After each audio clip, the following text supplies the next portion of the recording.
Hi, folks. It's been a while, and we are here at the Water Cooler Convos to have a great conversation with a guest. I am Cynthia Smith, the co host. And Dino, I'm going to turn it over to you. How are you, Dino? Doing great. I'm actually excited about this conversation. I've been thinking about this for a little while. Larry, who I've worked with, Larry Anderson, a friend of mine, we worked together at Slalom. I'm glad and happy to have him over here. He is a longtime recruiter. He is doing a lot of work in the Atlanta market with other recruiters. He runs a meetup on a Nice. frequent basis in Atlanta, where he's networking with other recruiters, is sharing information. You can tell us more about that later on as well too. But I wanted to have Larry here. We're going to let talk in a second, so we can talk about the AI job market, how it's impacting recruiting. And a bunch of news right now is hitting the fan about AI, recruiting, companies, how they use it. And I thought Larry would be excellent to talk to about this topic. I am Larry, really excited. Larry, welcome. Thank you. Thank you for having me. Excited to be here. So thanks. yeah, I guess for me, yeah, I Technical guess difficulties. no Go ahead, Larry. worries, no worries. But yeah, thanks for hyping up the Atlanta recruiter community. Yeah, we're going over 2 years strong now, meeting on the second Thursday of every month here in Atlanta. So if any Atlantans that want to come to a meetup and hear recruiters talk about recruiting, that's all you got to do. We open it to whoever wants to show up. We've had some people come to the meetup specifically to look for recruiters, which is really cool. And a couple people have found jobs through it that way. So it's always exciting and great opportunities in that regard.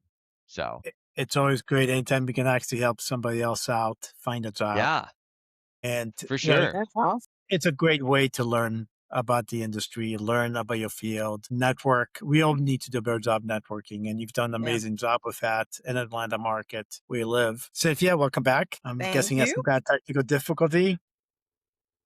Beg your So pardon. I'm sorry. I didn't hear. I'm guessing you had some kind of a technical difficulty. I did. I did.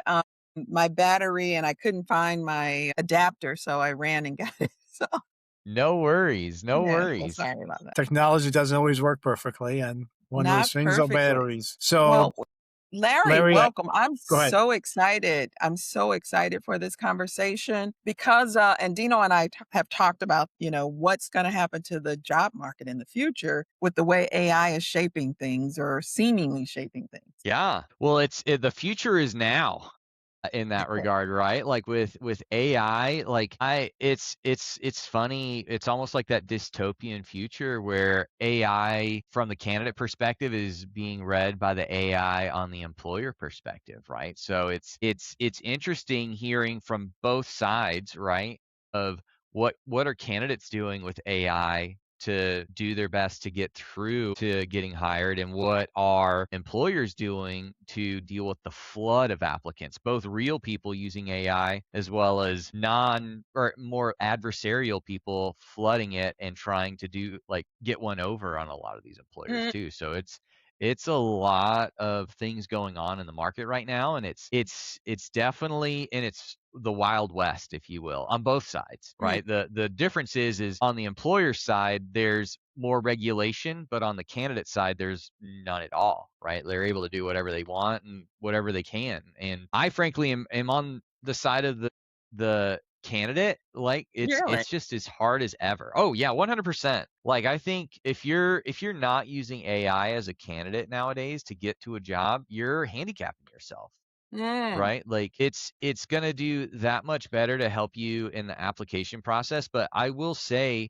if all you're doing is applying to jobs, you're not doing it right. right. Right? Like you got the biggest where nowadays in response to this heavy AI ecosystem that we're in Mm, the hiring space, it's never been more important than ever to build human connections and networking. The problem is a lot of people think, oh, well, I'll start networking now and I'll get a job soon. And that's not how that works, right? It takes just as much work, if not more work, to network and yeah. keep in contact with these folks, so that way you can see the dividends of that. I know whenever I established the Atlanta recruiter community meetup, I part of it was selfish, right? I just wanted to hang out with other recruiters and drink beer on Thursdays, right? Like that's what That's what I wanted, but I knew that wouldn't be enough to bring other recruiters out, right? So I wanted to try and create a format where it would provide value. So that's why we decided to land on a speaker format where we'd have a featured speaker, do a general Q&A, and then we go drink beer after. Right. So,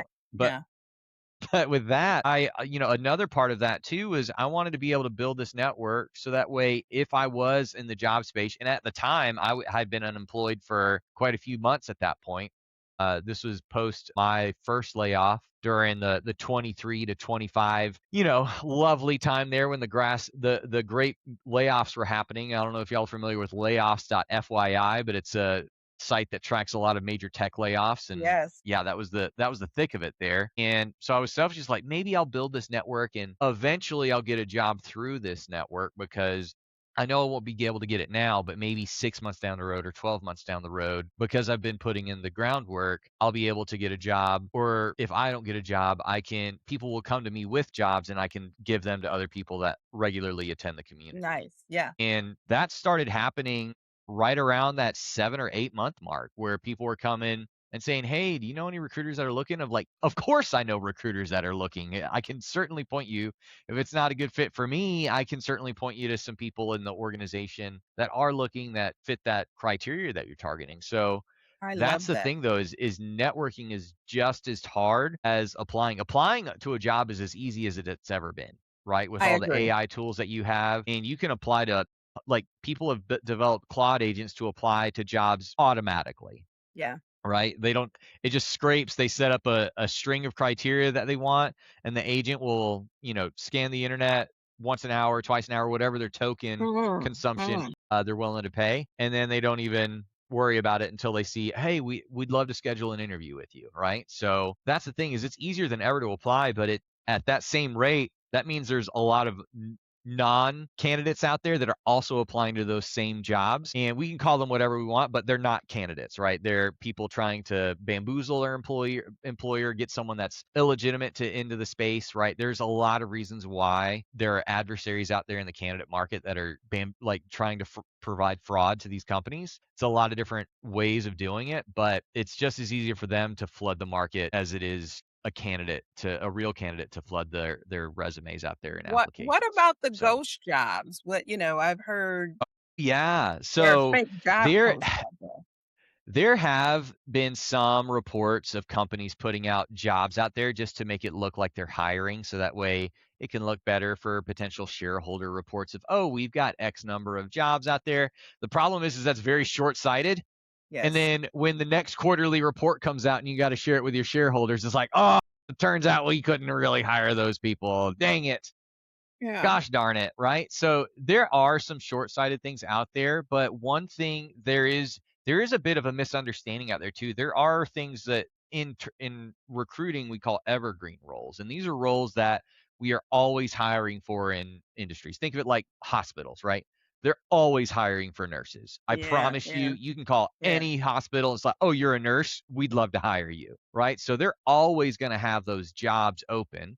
And there's similar roles in other industries too, right? But sometimes, even though they are evergreen, it may be in a down period and they may not be hiring as much for that particular role. So it may be a while before someone hears back, and it can feel like it's a ghost job, right? So that's one distinction. But from a candidate perspective, unless it's explicitly written on the job description, hey, this is an evergreen role, we'll reach out to you when we are able to make hires on this position. It looks just like any other job, right? And you apply to a job that you're qualified for, but it's on an evergreen post and it doesn't Right. state the explicit reason why that posting is there. It feels like a ghost job. So yeah. Yeah, I was looking at the same time as Larry was, and I remember this one job specifically kept popping back up on my feed, and I'd applied for it a couple of times, and I think the third time I reported it as not a real job to LinkedIn. I don't know if I went anywhere. Okay. However, I knew it was a job that just kept getting reposted.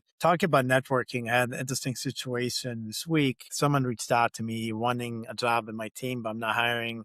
I'm an individual contributor at the moment. And I volunteered to, still meet with this person for about 15 minutes. It was a younger individual looking to start a career in the industry. And they basically passed up on it. It's like, oh, maybe in the future, because I didn't have any roles for them to talk to them at the moment. But like you said, Larry, networking is not something you do just now. It's something that you build upon and you just keep doing. Now, going back to the AI stuff, I don't know if you've seen this, but I just learned today, I was doing some research, that some candidates are even creating deep fakes during the application process for video and doing all kinds of stuff with AI. I didn't even think about myself because I hear a lot in the news about how companies are using AI and some of them got in trouble for that. And we can talk about that later. But apparently some Right. candidates are using it in ways I Yeah. wasn't even thinking about. Yeah, so deep fakes are a thing. It kind of started out, I don't Really? know if y'all are familiar with like twitch.tv, but Yeah. essentially there's this whole genre of Twitch streamers out there called VTubers. And these VTubers, they have an avatar in the bottom right corner. And typically this avatar is an anime character, right? But that same technology with the dawn of AI getting better and better, I'm sure y'all saw that Will Smith eating spaghetti video like 3 or 4 years ago, and it looked terrible because AI made it and it didn't look like Will Smith at all. And now that same video made today looks more and more like Will Smith actually eating spaghetti. And they're using this technology. So I could be speaking full beard, everything, and it would look like a woman if I wanted to make that deep fake. And it would Wow. also alter my voice to be that deep fake. Now, there are certain things that people do, or there are certain checks, like obviously as these deep fakes are happening, the companies that aren't updating their software or getting onto these platforms that are aware of these malicious ways of interviewing, that they are getting bamboozled, right? They'll be interviewing someone that isn't for the role. It'll make them and kudos to the people that are doing it. Some of them are doing it so they look younger, so they feel like they aren't getting aged out. Some of Yeah. them make it so they look more experienced. Some people make it so that way it's for any number of reasons, right? And so from there, it's very similar to just an Instagram filter, but it's a complete remodeling of their presence. And they can do a voice change, they can do a lot of different things. And it's in one way, some out there too have developed these full agents where they don't even do the video interview. They've just given a bunch of prompts to this agent, and the agent will do the interview as a video and a video recording of themselves. So they're not even doing the interview. This is, hey, these are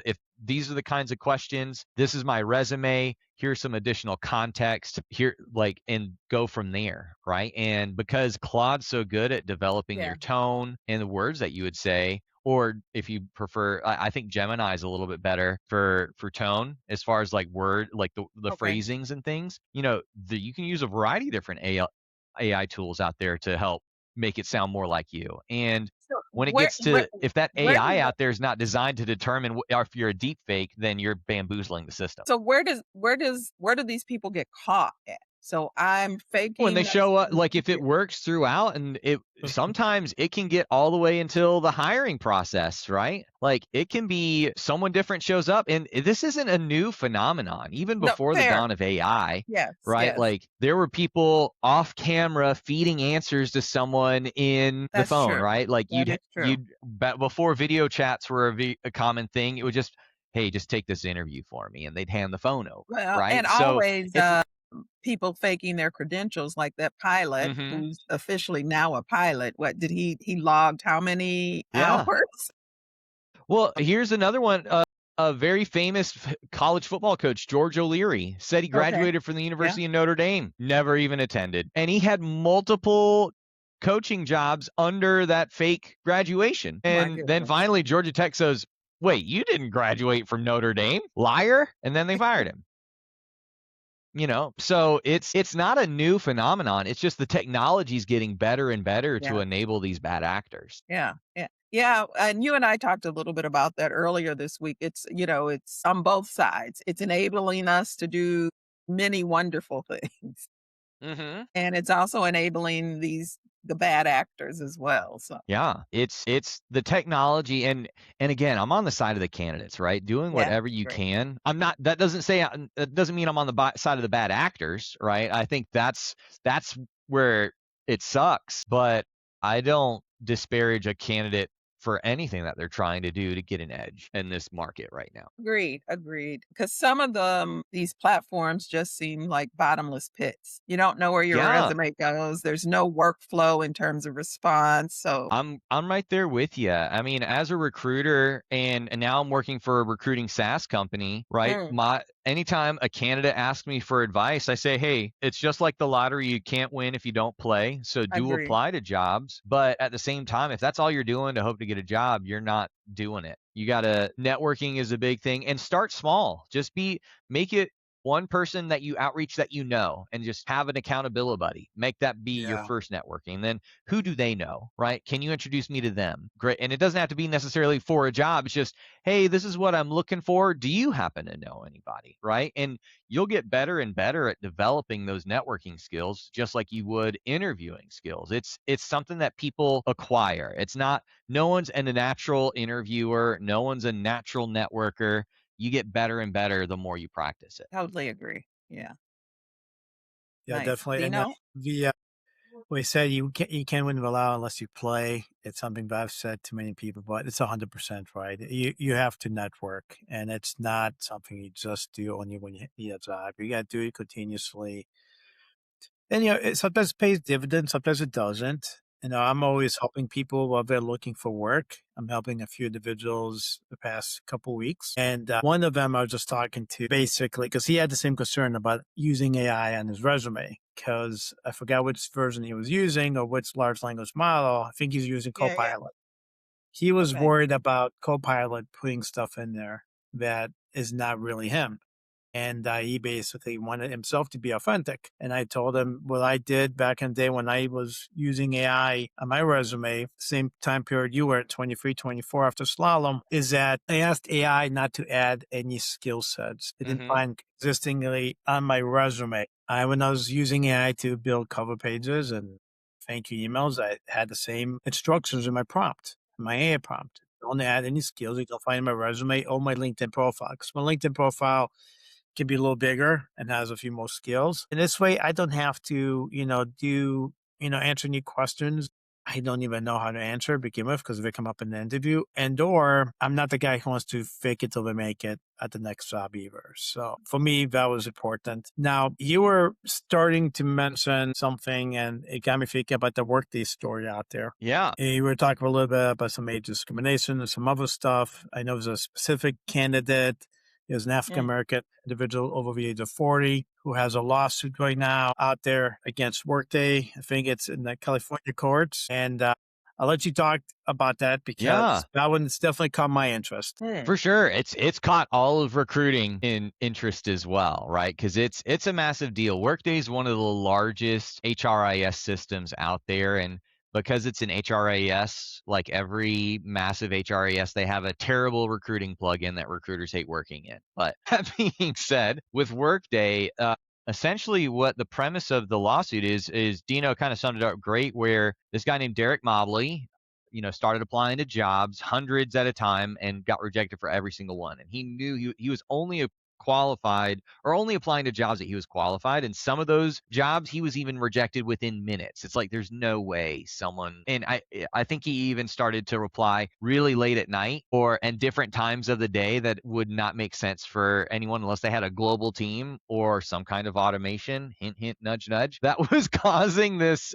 automatic rejection. And so a few years ago, he started putting in a lawsuit. And like any massive corporation tries to do, is they just try to dismiss it outright. It's like, right. no way. And then because he was doing it in California, he's found some judges that say, no, there's definitely some credence to this. You need to fight it out in court. And obviously, Workday's been trying to shove it down as much as it can, dismiss it out of court as much as it can. And to the legal team on Mobley's side, they're just trying to expand it. They're not only trying to blame Workday, they're Right. also trying to sue every company that utilizes Workday as a system, Wow. Oh, right? wow. So like it's like, hey, because you're using this software that's discriminatory, you're liable as well. I don't know how far that part of the argument's Yeah. gotten, right? But when that started gathering legs on that was their argument. Everyone's like, "What? Wait, Can they what? Is do this? that going to be a real thing?" Right, Can right? exactly. So, but from there, Wow. it started. I believe the lawsuit was filed initially in early 2023, and it still isn't complete. Right? Like we're in the recruiting industry, we're checking updates on a monthly basis. Like, what's the latest with this? Right? But Workday's doing everything it can to not get this into a courtroom situation, and Mobley's team is doing everything it can to do just that. So it's definitely the biggest premise is that Workday had an algorithm that wasn't specifically discriminating against age, but what my understanding is that the algorithm, every Workday employee or client would feed a bunch of resumes, or it would look at the current employees and their resumes and determine an ideal candidate persona based Mm, on what the people that are currently working there. And a lot of these companies had a younger age population. And if the average age of the person is, 32 or 33, guess what that's going to do to anyone that's applying over 40? No, you're not a great fit because you don't match everyone else up here. So that's the explain it like I'm five kind of situation yeah. in regards, because I'm sure there's a lot more complexities involved with the case. I mean, there's a reason it's going on for a few years now, but that's essentially what it is it wasn't necessarily an outright malicious intent with this algorithm that no one said, I don't want people over 40, Yeah. but it's because the algorithm determined based on all of these work profiles that they have at these companies that, yeah, based on this, you probably don't want somebody that's over 40. You only have like 8 out of 300 that are over this particular age range. Yeah. You wouldn't want to hire them, But you know? doesn't that suggest there's bias in not only the 100%. algorithm, but the people building the algorithm? Yes. Well, and that's where there's been a new industry coming out now where you have these independent legal firms and tech firms that do bias audits, right? It's a Wow. massive industry right now where they create these independent audits and make sure that they reach a compliant level with the EEOC. Yeah. That's the Yeah. biggest thing is there's this industry that's developed because of it, because a lot of these companies that are utilizing AI to help determine, good candidates from not good candidates, is they want to make sure that the bias isn't being inherently implied based on that. I know that's one thing I, Yeah. I was teaching on a lot in early when LLMs really started coming out in the image generation, right? Right. You would give it a prompt of create an image of a troublesome person, and 9 times out of 10, it was a woman with red hair. Wow. Yeah, right? So, and it's things like that, right? Where and then you would say, "Show me an image of a wholesome person," and it would show someone with glasses, often with brown hair. Sometimes it was a woman, sometimes it was a man, but it would show and yeah, it's crazy just how these inherent biases come in. So, You know Wow. what? The thing too that sticks out to me right away when you started, because that part I did not know of how it was inducing bias by feeding it the current work population into the algorithm. It's honestly is nuts because it's creating groupthink. It's creating all mhm. kinds of Yeah. other risks. Yeah. You want to be surrounded with people with diverse opinions and thoughts to ensure there's someone who can actually have a vision and go, hey, we're about to walk off a cliff. See, Right. if everybody's Yeah, thinking the like same way, lemons. Yeah. it's dangerous. You also keep yourself from growing as an organization. You need you need creativity. You need different ways of thinking and doing things within an And if organization. nothing else, you need to know the worst case scenarios. Whether you need to know that. That's right. Mhm. Now, Yeah. the other part I heard, and I may get the exact number wrong, but it maybe Workday or somebody else, one of those platforms would basically almost blacklist the candidate for like 300 days, meaning that if they're rejected from one application, they wouldn't be considered them for other applications for other companies. And Mhm. I'm not sure if this also happened to this individual you're just mentioning or other Well, candidates, but that was if alarming that's to me in too. yeah, I'm not sure if that's in the system, but there are companies out there that do have policies like that. I think it's a dumb policy. That's a policy that is not, because the biggest tool that is underutilized in recruiting is every company's internal applicant tracking system, right? Especially at these logos that my grandma's heard of, right? Like Lowe's, AT&T, the Home Depot, right? Like millions of people apply to these jobs in their systems. And this is where the fault comes in with Workday, which is likely the applicant tracking system that is in a lot of these large corporations that my grandma's heard of, is that doesn't have a good search system. And so now they have to spend more money to find some software that will integrate with Workday that will allow them to search for these people, right? So it's a very convoluted mess, and that's where you get people thinking like, I just feel like I'm just putting my email or a resume into a black hole. Because often it is, if the candidate or the recruiter that's responsible for that role doesn't see your profile in that time frame that they needed to see it, because they're Right, looking at the job and they're right. reviewing the applicants from the previous day, then you're kind of SOL. And if they've had, let's say 200 people applied, maybe 15 of them are qualified, they've got to read through 185 bad profiles before they And get to the 15 good let's ones. be honest, how many of them are reading through all of those profiles? No, no, I promise you, if once they read through 5 or 6 or Yeah, 20 or 30 and they find one good one, it's like, I'm done for the day. right, right. Right? Because if you think a great recruiter, it's easy to see a bad resume and move Yeah, on. yeah, But those resumes, once you've seen 6 or 7 bad resumes, and you're thinking there's got to be somebody, and so you spend a little bit more time looking at more and more at what this profile's like. Yeah, no, they're not going to be fit. And so then finally, when you do come across one of those 15 out of 200, you're like, oh, praise Jesus, I can just go ahead and call this person and say yes, let's get an interview scheduled, yeah. right? A So that's and that is just one part of their job, right? yeah. So they have Like, 10 other things to do. yeah, they're doing that for anywhere between 5 and 50 jobs, depending on the kind of roles they're recruiting for, right? Like, you were talking to some, like, if they're doing these large volume roles for large retail companies, they're working double digit jobs easy, right? These hospitals, these recruiters are looking for nurses for 17 different positions at a Right, time. right, right. Right? Wow. They're in some of these places, when they're not getting good applicant inflow or good candidate inflow, they're having to source for these candidates. And that takes just as long, because now not are you actively sourcing for them, then you have to reach out to them and hope they respond. And if they don't, and if they do respond and they're not interested, oh gosh, that's the plight of the modern day recruiter. Right. So I'm going to Or take a slightly different they direction. start and quit after. That's the worst, because then you Yeah, feel bad as a recruiter. It's like, right. oh no, I messed up. So Well, So it another isn't your topic fault. that Oh, me go and ahead. Cynthia have had many conversations on is the impact of AI on jobs themselves. You mhm. know, is AI going to create enough jobs to fill in the void of jobs it eliminates? There's a lot of articles out there about the younger generation coming straight out of college, having a hard time landing a job. So Mhm. there's that. There is some organizations looking at making the organizations more flat and getting rid of middle management, which often be older individuals as well too. So I want to get your opinion. And obviously, none of us have a crystal ball. Yeah. And this stuff is evolving so fast, it's hard to predict exactly what's going to happen. But based on the data information we have, we've all formed opinions. We'll get your opinion, Larry. What do you think is happening? Yeah, I think AI, obviously it's impacting the job market. I don't think, based on how AI works right now, like, we're not hitting the singularity at this rate, right? Like, and the singularity is autonomous AI that knows everything and can think on its own, has its own moral compass, all that stuff, is self-aware.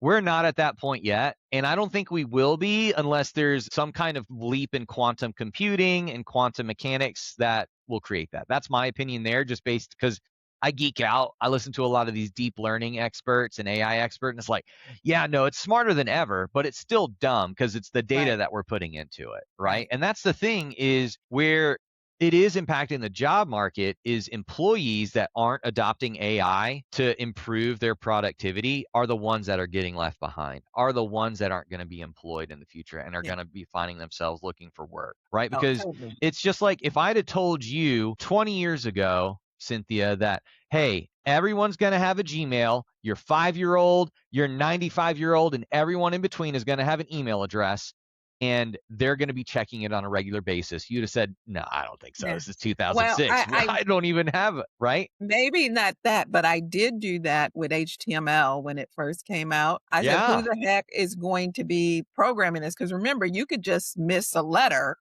and everything would be. I said, "Who's gonna take the time to program web pages?" Well, then a few years right, later, object-oriented programming came out, and, here we are. But, right. yeah, so it So that evolves same quickly. cliff of of technology adoption, like this is something that I speak about at recruiting conferences. Is if you're not picking up AI now, it's not too late, right? There's plenty of people. Look to your left, look to your right. One of you hasn't used AI for work. Yes. Like Yeah. that's the statistic right now. But you better be one of those people that are starting to use AI for work as soon as you can, whether it's to help you optimize your emails, whether it's to help you optimize your day, read your calendar, make sure you're not missing out on anything. Even at that little low level is going to be a huge time saver, right? My favorite thing I like to do is I've created a skill in Claude that creates tickets for the platform. And it saves me literally, it would take 10 minutes to do one ticket. Now it takes 30 seconds. I just tell it, I approve it, and then it sends, right? It's amazing. So if you're not creating these skills to automate a lot of these busy tasks that take you away from the things that make you human and make you good at what you do, where Right. you're in front of people and you're able to influence,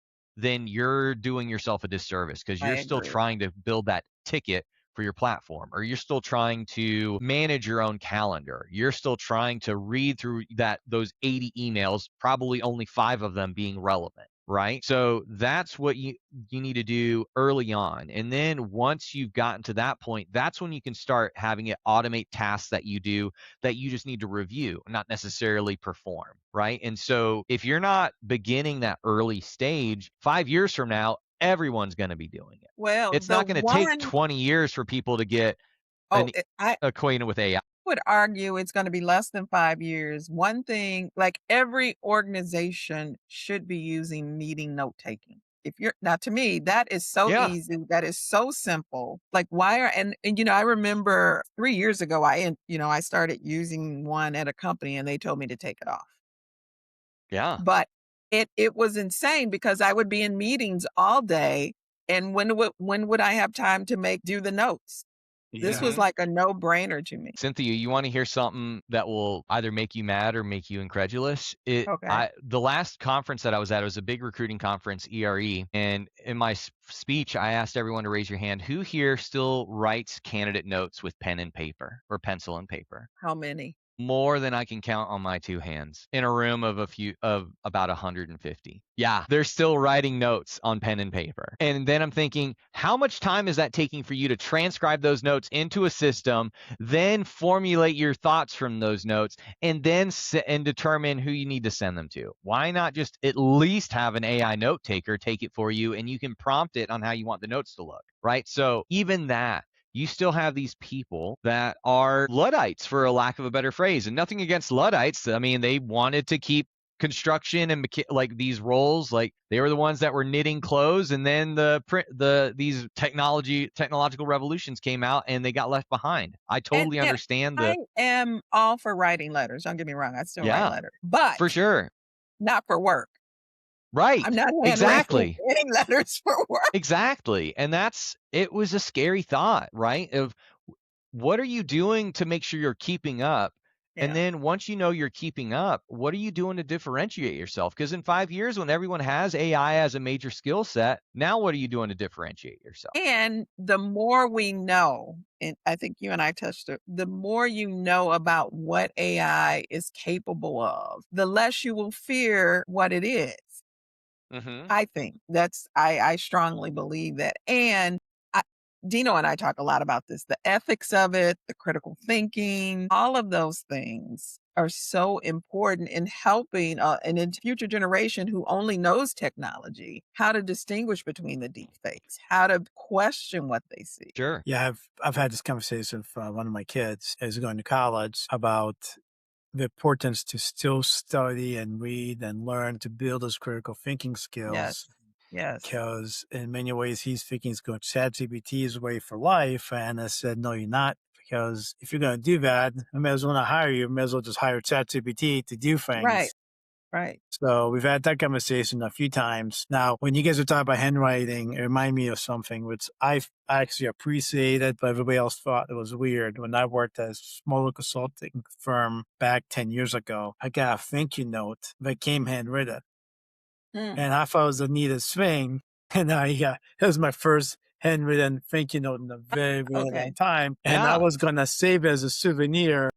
And everybody else thought it was weird. And I thought, like, hey, this is kind of neat. It's a differentiator because everybody else if they do send you a note, which most of them don't, it was an email. And here I got something in US mail, snail mail. It was, I enjoyed it. I thought it was pretty cool. Many people on my team didn't think it was cool.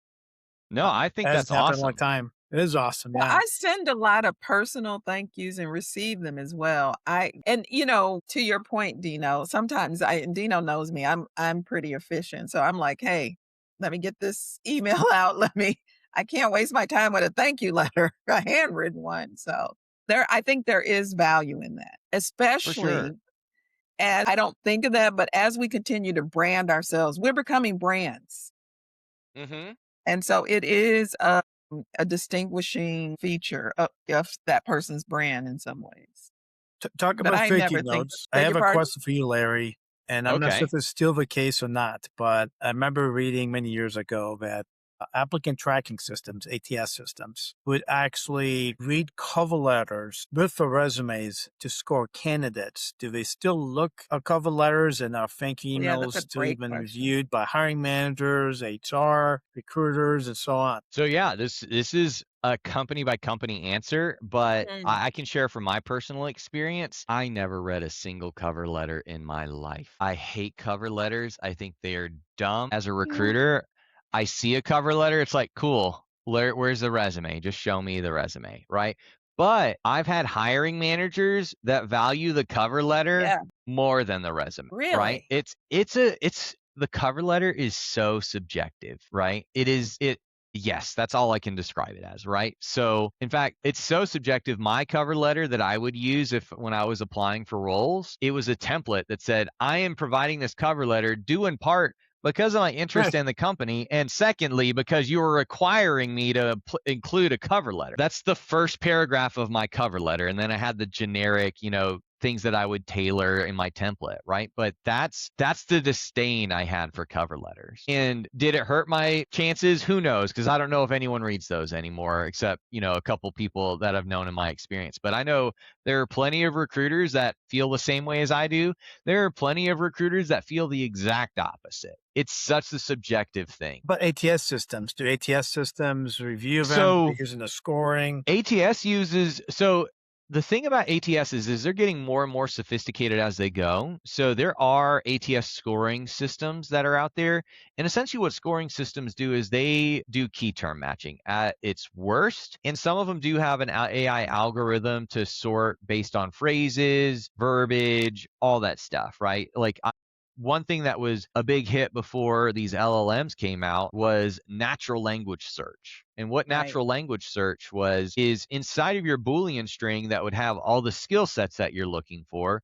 You would also have action verbs that would be relevant to the types of skills, right? So if they're a project manager, you would also put leading or Mm, managing, and then you probably put some industry verbs in there too, like constructing or architecting, right? So having these action verbs, so that way that not only you're not just talking to someone that has the PMP, but you're talking to someone that has written in a way that makes them stand out from other candidates, right? So mm, that's something that has gone by the wayside now with these LLMs, and they're doing all the natural language search anyway, because you can create these candidate personas and say, hey, an ideal candidate will be able to do this, that, and that. And I want you to read every profile and show me which ones can do this, that, and that the best, right? So it'll do that first layer of the key term matching, and then some of these more sophisticated systems will actually read the resume through an LLM of sorts and score them that way. So, Larry, one more question. And this one I'm kind of entertained by a lot of people using bots to apply to bots. So, there's a lot of the vendors out there that you give them your resume and they'll apply for you using AI. How's that impacting your industry? Is that annoying in any way, or just like, you know what? It's part of a process now. What are your thoughts about that, and what are you seeing? Yeah, so I'll answer your question with this really cool story. So before the pandemic, I used to go to the deep learning meetup here in Atlanta, and one of these meetups, they had a master's student from Georgia Tech come in, and he was creating adversarial RNNs. And these adversarial RNNs, one set would create images of galaxies that were fake, and another set of RNNs was to determine if it was real or not. And mm, so they would sharpen each other because the liar would eventually get so good that it would fool the truth seeker. And so then he had to recalibrate the truth seeker to make the liar better, and vice versa, right? So it's Wow. a constant battle back and forth of how sophisticated the candidate side of the technology is, and then how sophisticated the employer side of this technology is. So in that regard, things are coming out all the time to the employer side as well as the candidate side. The thing is the employer side is always going to be a step behind due to regulations that it is beholden to. And so in that regard, you have things, I've heard things as the most cutting edge thing I've heard on the employer side is some of these companies are starting to put adversarial prompts in their job descriptions to actually try and fool or inject certain phrases that will get caught by the applicant tracking system to say, hey, this person had an AI completely rewrite their resume. And There didn't are prove things it, out there to do that. obviously. Yeah. Well, yeah, the adversarial prompt would make it would cause the AI, the resume recreation to inject a phrase that no one else would say in normal conversation. It would be a phrase, a key phrase, and it's like, they're gone. We don't want to talk, right? That's one thing that I've started to hear. Now, how easy is that to combat? You just tell your prompt, hey, if you see an adversarial prompt, just ignore it. Thank you, right? So there are things out there, but the thing is your less sophisticated candidate side users aren't going to catch that. They're going to be like, yeah, this looks good, ship it, right? And so there's a constant battle back and forth of these bots applying to these roles, going into these interviews. And then you have this other side on the employer where they're trying to get better and better at identifying these fakes. And then there are some employers out there that are like, we embrace it, right? Like for tech interviews, you're going to use Copilot here anyway. If you've got a Claude system that helps you code, let's see how you do it. What skills have you done in there, right? So it's just like whenever I was, recruiting for tech, and they said, well, should we let them Google if they're trying to remember how to do this? It's like, yes, if you need them to use a certain library and they don't know the exact spelling of that library, let them Google it. Then Yeah. you're going to do it at work anyway. Are Right. you testing their problem solving skills? Then don't let them Google it. Just do some string theory thing and see if they can remember general, Java commands out there that they can do to manipulate string theory, right? They don't necessarily need to Google that. But if you need them to build a whole web page, you remember everything you work on every day? No. No. Yeah. Right? So it's the same thing, is that if you're requiring them to use the technology, don't limit their use of that technology in the application process, whether it be in the interview, whether it be in the application or anywhere in between. But then at the same time, don't have this double standard of where, hey, if they do use it, we want them to be the best. No, people are going to grow. They still need to on-ramp when they Yeah. come into the company, right? Like Yeah. they're not going to be perfect. They still need to learn your systems, all that stuff. They can do it faster than ever, but it still has a ramp-up period. So, And that's why I but feel like yes, go ahead. no, that's why I feel I try to talk about being agnostic toward tools, because if I know a SaaS system, a specific SaaS system, in some ways I know them all, right? Because you got to Mm-hmm. enter certain things in. And so I have encouraged people not to get caught up on whether somebody knows a specific tool, or, a word Yeah. processor is a word process. Yeah. You use a QWERTY keyboard. I Right. use a different kind of keyboard, Right. We can't hire you. Right. Yeah. Wow. This is That's definitely fascinating. been happening in technology for a long time. Yeah. You know, It Yeah. has. the one that was driving me nuts was because spent a lot of time in databases, people very selective in the databases. So, when I was heavily involved in it, I worked in DB2, Teradata, SQL servers, Sybase, Oracle, and then there'd be a new database on the market, and people pretend like I couldn't figure out if I figured out all Right. the rest of them, and I've built all these relational databases. It's just insane. And they all use the same SQL language.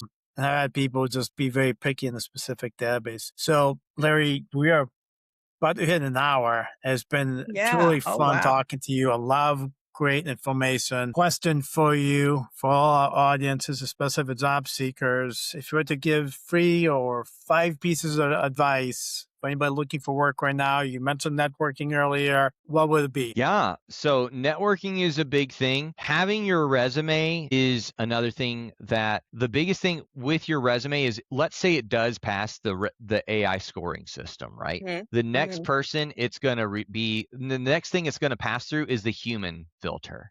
right? A set of human eyes is going to look at that. And it's just like if you were in a band in high school and you've got a 4-track LP and you're like, we're going to save our best song for last. And those first 3 songs are trash. No one's going to hear that 4th song. Yeah. Right. So you need to have your best hit up front. And what I mean by that on your resume is you need to have a highlight section, and it needs to be quantifiable data, right? Just instead of having a professional summary that's 4 or 5 sentences long, have it be 1 sentence and then 2 or 3 or 4 or 5 bullet points of this is the impact I did. I made, for my top 3 are I grew a Series B startup from 67 employees to 200 plus employees in less than Right. 11 months. Right? Like Oh. that's an impressive stat. I don't need to say where I did it. I just need to state I did it, and then they can look for it later in the resume. Does it matter that I did that 5 years ago? No, but it's already on my second page of my resume, but it's one of the more impressive things I've done. You think anybody's going to read the second page of my resume to find that? Probably not. No. So formulating your resume with a highlight section so that way that HR person or that recruiter that has no idea what it is that you actually do in this job, having something that they can digest easily, quickly, and efficiently is going to be the next best thing that you can do with your resume. I have The other another thing that I would recommend too as a job seeker is when it comes to networking, people are going to say, no, I don't want to network with you. They won't say it that way, but they'll push you off. And don't take it personally. Understand the difference between rejection and refusal. They don't know you. They are refusing you. They're not rejecting you. They don't know. Cynthia, before we met today, we didn't really know each other. And if you'd have reached out to me and said, hey, can I help you? And it just happened to be a bad day and I couldn't, I probably wouldn't have responded, or it'd have been a week later. It's like, hey, sorry, I'm just too busy. Right. And I've had that It's not happen. that I don't like you. It's just Right. I'm not in the capacity to do that. But it's Agreed. so easy to internalize that and think, oh, Cynthia hates me, or Yeah. Larry hates Cynthia. Right. Right. And that is, go ahead. I am learning more and more that way. There have been people that I've met or reached out to, and sometimes a year later or 2 years later, they reach out and we reconnect. But before you leave, I really want to ask this question. I read something years ago that the future of work is that folks will have 9, possibly up to 9 different careers. How do you handle career transitions on a resume? Well, I'm on my 3rd career transition, so I'm a third of the way there. Okay. So yeah, just to give you some context, I guess if we include growing up on a farm, 4. I've been through 4 career No, transitions, right? seriously. Those are translatable skills in some ways, aren't they? Yeah. My dad would always joke, yeah, we're moving this irrigation pipe. You could be a hydro engineer. I'm like, no, that's not how that works. But right. So transferable skills though is making sure that you're showing those transferable skills in a quantifiable way, right? If you're a problem solver, don't state I'm a good problem solver. Explain problems that you've solved, right?